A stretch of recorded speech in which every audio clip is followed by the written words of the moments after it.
கடமையில் எஜமானிட்ட கட்டளைப்படி ஒரு மகனை தயவு செய்வது கடைசியாக இவர் கழுத்திலே காதிலே ஏதாவது ஆவணங்களை விட்டு நோக்கின்றேன்.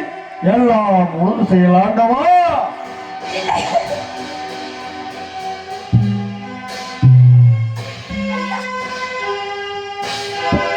சண்டாளி அதிகாரி தன் மகனை தவறு செய்வதற்கு யாரும் விளைவில்லை என்று சொன்னாலே உலகத்தில் எவருமே விலைமதிக்க முடியாத தாலியை கழுத்திலே அணிந்து கொண்டு பொய்யரைத்துக் கொண்டிருக்கிறார்.